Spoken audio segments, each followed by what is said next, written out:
Hey, Dave, what an awesome chat That was with Georgia. amazing. Look, we've both sold into enterprise, and she brought up some amazing things there that I was like, Yeah. huh, some light bulb moments that made me reflect Mm, back when I was selling into that space yeah. on things that I didn't take into consideration. Yeah. I think, the big takeaway, right? I think a lot of when you think of enterprise or digital enterprise, when you think of like these big accounts, as a salesperson, you kind of go, right, or a consultant, whichever role, you look at these big accounts and you think, mate, if I win one, that's my whole year's budget, right? Or I can, I win a couple of these and I've made President's Club, I'm making all this commission. But what Georgia really, really highlighted, which was for me just something that we should be discussing, the complexities around selling Yeah. into enterprise. Yeah. Like, I mean, talking IBM, there's not just the geographic layer, but you've got the country leader, you'll have a regional leader, you'll have a global leader, then you've got other departments and other leaders in different regions that are influencing the cycle, right? And the buying cycle and the buying process. So there's all these decision makers, influencers, champions, anti-sponsors that are surrounding that journey. Yeah. And I think this is where, from a sales perspective, if you are going to pick that enterprise account, strategy Yeah. kicks in. You've really got to give consideration and not put all your weight or all your energy of your pipeline into just one or two opportunities, because they will take a while to close, and B, the risk associated with them not closing or not pushing forward in the time that you want is actually really high, right? So you have to have a bit of a balance in managing your pipeline when you've got key strategic accounts in 100%, there. because you don't control it. You don't control their internal meetings, when they're No, having, what's their priority. It can blow out by 12 months yeah, plus if you're not careful. absolutely. And I think if I go back to early days when I was selling into enterprise, I had a lot of deals that were just stalled, right? Because I was selling into the local market, decision makers were overseas, and I would very rarely get the opportunity to go there. And I didn't actually factor that into Mm. my strategy. If I fast forward to the point where I was winning these global accounts, it was part of my strategy that at some point they would be part of that conversation. Whether we do it via Zoom or I would literally fly to the US, fly to Dublin, wherever it was, to go and meet that one of the key decision makers. Yeah. So it become part of the action plan that we had developed with our champion. It was, at some point we need to Mhm. bring the wider committee into the process. But that was a strategic action plan that we were thinking about at the start of the process. And again, if I look back early in my career, it was stuff that I didn't do, and often deals would get would just get to a point of nowhere, Yeah. go no man's land. Yeah, because they didn't know how to progress the conversation. I didn't know, and therefore it just got stuck. Right. So let's dive into it. Let's talk a bit about how would we Yeah, I, sell I to want you to Georgia. tackle, first, out doing your initial outreach to Georgia. You've locked in the meeting, but I Yeah. want I want you to take this one a little bit more further. I want you to how would you how would Mm, you address the first meeting to then get your follow on, because you know that during that course she's not going to have yeah. the final say. So I want you to tackle that part too, Mm, because enterprise, like we've said, goes deeper. yeah. Well, I think the first things first, right? You could tell a lot by the way that Georgia was engaging with us, and she gave us, there's a key tip. The sales professional that she met with, even though the meeting didn't go well, the 6 months prior went really well. It was 6 months of social selling, content, engaging with her posts. So that tells you that Georgia's really, really relational, like very, very relationship focused. Yeah. So first things first, the first meeting, it's not about selling. And she also mentioned that, right? The first meeting, because of the fact of the role that she plays, the fact that she doesn't hold budget, the fact that there are budget cycles that if there is a need, they have to go through a process to get it into the budget cycle. The first meeting is all about understanding, just leveraging some insight around problems that you think are important to her to get validation that she's suffering those problems. and then using that opportunity to just form a relationship. Yeah. And start the conversation and get the conversation going about, what are the things that are important to her? What are some of the gaps that she's contending with in her role? Mhm. Yeah. Because she's, as you could hear, she's very tactical, very much about regional execution versus global strategy. So there would be things that are impacting her and her team, local team, right? So that first meeting, it's all about understanding what is impacting her. What are the things that are impacting her market? And then once you determine that, then it's about putting out a bit of a plan of how can I nurture, how can I educate, and seek guidance and coaching from her on what does their internal Okay. process look like, so that if the opportunity arose to say, hey, let's actually define this problem further. And she spoke about impact. Yeah, she spoke about the importance of impact, and she also mentioned a key result area for her was revenue. So enablement's about revenue.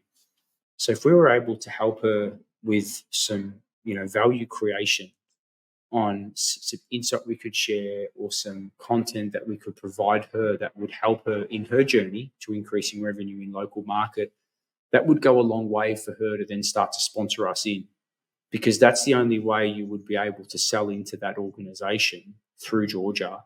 Would be she'd need to sponsor us in, help really articulate the problem statement, then get her leader, her local leader, into the conversation, because he or she would have to be part of that equation. And as part of that process, get validation that that's important on their agenda, because it might be important for Georgia, but the local country leader might be saying, hey, that's not even remotely something that's on my top three priorities. How do you derive? Yeah. Like, is this through Georgia, or are you trying to attend another meeting with someone else in there? Yeah. So you would fundamentally use Georgia as your internal coach, as your guide, right? And then try to come up with, okay, the country leader, this is potentially what's happening. If we are to meet, these are some of the things that we should discuss around the problem, so that he or she can say, yeah, actually, this could be something that is a priority for us. Let's explore this further.